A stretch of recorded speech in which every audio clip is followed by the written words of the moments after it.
I'm 28 years old, and recently I left my job in real estate to start my own business. It's always been a dream of mine to create something from the ground up, and I felt like now was the right time to go for it. A few months ago, I made the leap and decided to put all my energy into this venture. I had saved enough money and was determined to make it work. About 6 months ago, I approached my parents to see if they would invest in my new business. My dad has a lot of experience running the family car dealership with my uncle, and my mom manages the accounting. I thought their expertise would be invaluable. However, I made the mistake of discussing this at a family dinner where my younger brother was also present. He's 25 and has been working in sales for a couple of years, always showing a lot of ambition. A couple of weeks later, my brother announced that he, too, wanted to start his own business and was looking for our parents to invest in him. At first, I thought he was joking, but he was serious and had even quit his job, saying he was inspired by me. I tried not to let it get to me, thinking it wouldn't affect my plans, but I was wrong. At another family dinner a few weeks after his announcement, my parents told me they could only invest in one of us. They decided to support my brother, who amusingly wanted to go into the real estate business. Just like me, he had no prior interest or knowledge in the field, which made their decision even more confusing and hurtful. My parents said they believed he had more business acumen, suggesting I could join him in his venture, though it wouldn't be an equal partnership. This felt like a slap in the face, especially since I've been in the real estate industry and know what I'm doing. Feeling hurt and betrayed, I ended up having a big argument with my brother. I accused him of copying my ideas and brought up past incidents where he tried to compete with me. He fired back, saying it wasn't his fault our parents preferred him, claiming he was just better. It was a petty and immature exchange, and my parents tried to calm things down by insisting they loved us both equally. They said they just thought my brother had more potential in business.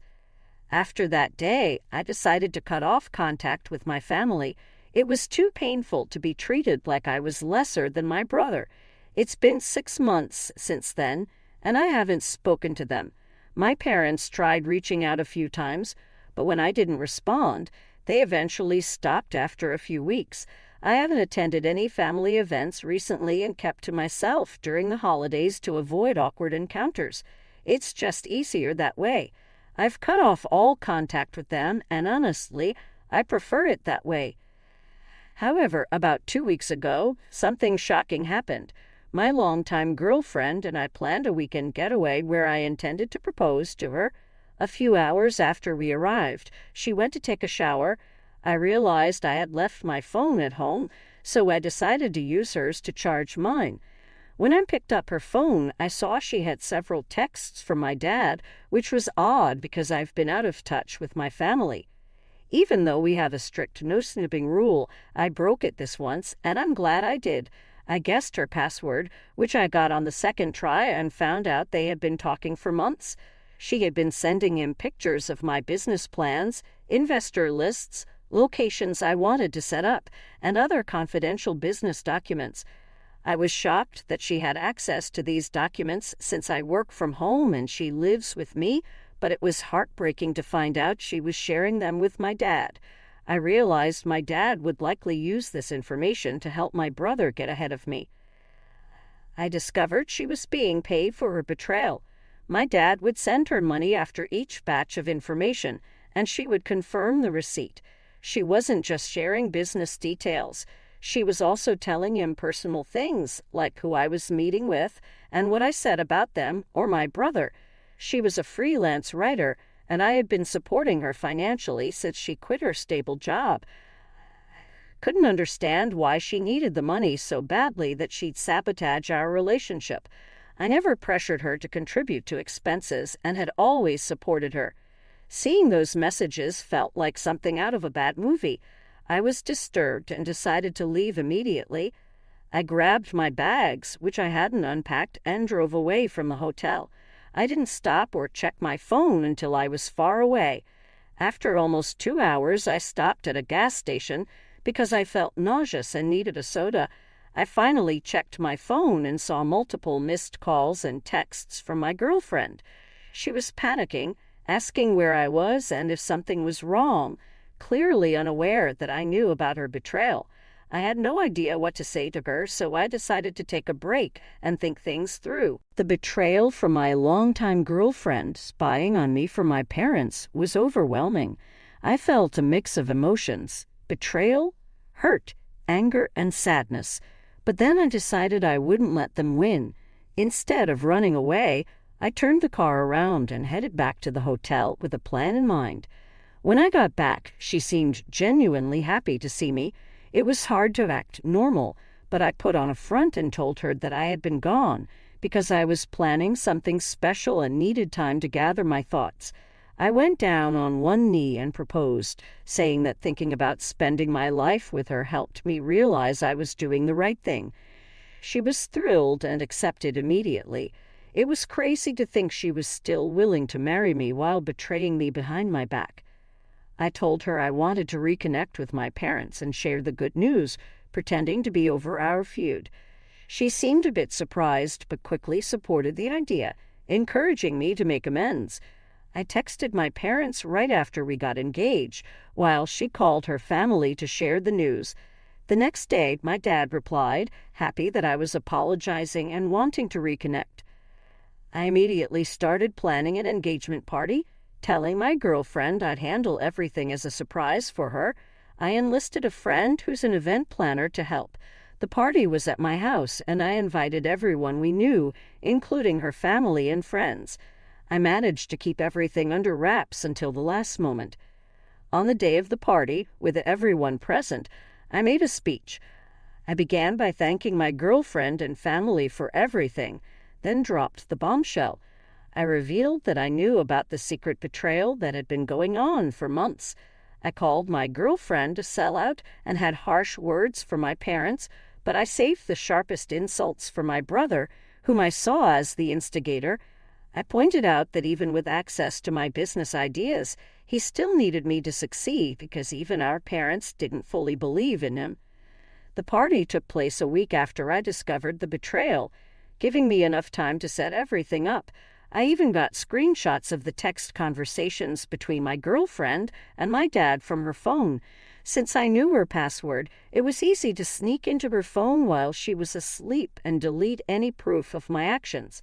I had booklets made from the screenshots and handed them out to each guest after my speech, just to show everyone how deceitful and psychotic the people involved were. The guests were stunned, but my family and girlfriend were the most shocked. She left the room in tears and refused to come out until everyone was gone. After distributing the booklets, most guests left, but my family stayed and tried to argue with me. I wasn't having any of it and told them to leave or I'd call the cops, making the situation even uglier. They left, likely afraid of further embarrassment in front of relatives who'd heard everything. This would undoubtedly become the talk of the town in the coming days. I didn't hear from my parents after that, but I did have to talk to my girlfriend that night. She left after the party and moved back in with her parents. However, before she left, she confronted me, saying I was a horrible person for putting her through that. She explained that the only reason she had spied on me was to get money for her little sister's education since she was about to start med school. When I asked why she didn't just ask me for help, she said she was too proud. My dad had offered her money in exchange for information, and she didn't think it through. He had told her he wanted the information to help me with my business, but she didn't realize he might use it to help my brother instead, despite knowing about our issues. She admitted that what she did was wrong, but said my actions were even worse. She realized I had known about her betrayal since the day I proposed and accused me of deliberately humiliating her and my parents instead of breaking up with her immediately. It was clear we were done, but she mentioned that she was planning to stop spying on me after our engagement. That was the last conversation we had before she left. Since the engagement party, I haven't spoken to anyone and have just been going to work and coming home. I thought the party and humiliating them would make me feel better, but it didn't. I realized she was right that my actions were pretty psychotic, and I feel bad about it. So am I the jerk for throwing a party just to humiliate my girlfriend? Update. It's been 2 weeks since my ex and I broke up. She came back today to pick up some of her things, and we didn't speak at all. She pretended I wasn't there, which hurt, but I guess it's deserved. She did something incredibly hurtful and gave me trust issues, and I humiliated her in front of everyone she cared about. I suppose we're even now. It's still going to hurt for a while, but I don't think I owe her an apology. Thanks for the advice, everyone. I feel better about myself now. As for my parents, they still haven't reached out, and honestly, it's probably for the best. They already have all my business plans and ideas, which sucks, but there's not much I can do now that the damage is done. The best I can hope for is that my brother doesn't use any of it, though that seems unlikely. After I humiliated him at the party, I doubt he'll hold back. So things are looking bleak on the business front, but I hope to get through it somehow. Update 2. Hi everyone, it's been almost a month since my last update, and today I finally embarked on a new business journey. I know it takes time to set up a business, but I'm really excited to be working on something I enjoy. All the planning and hours I put in are finally paying off, and it's a great distraction from thinking about my ex. Even though she betrayed me, I still miss her and the good times we had. I'm in therapy now, trying to work through the trauma and process my feelings. It's tough, but having this new job to focus on makes me feel hopeful. No news about my brother or what he's up to, but if I manage to establish my business first, I'll have a head start, so fingers crossed. Update 3. I recently learned my family is moving away because my brother is starting his business in another state. He doesn't want to be rivals anymore. He told me all about it in a long email and made sure to mention that he was sorry I wasn't mentally stable enough to handle my emotions like a normal adult. He accused me of wanting to be the center of attention without having any qualities to justify it, but wished me well and hoped I would stay away from him and our parents. It's been almost 3 months since the engagement party, and I'm finally starting to deal with and process everything better than I was back then. I also heard that my ex is going out on dates and getting back to her usual life. I guess everyone's moving on, and so am I. My business is doing all right, and with time,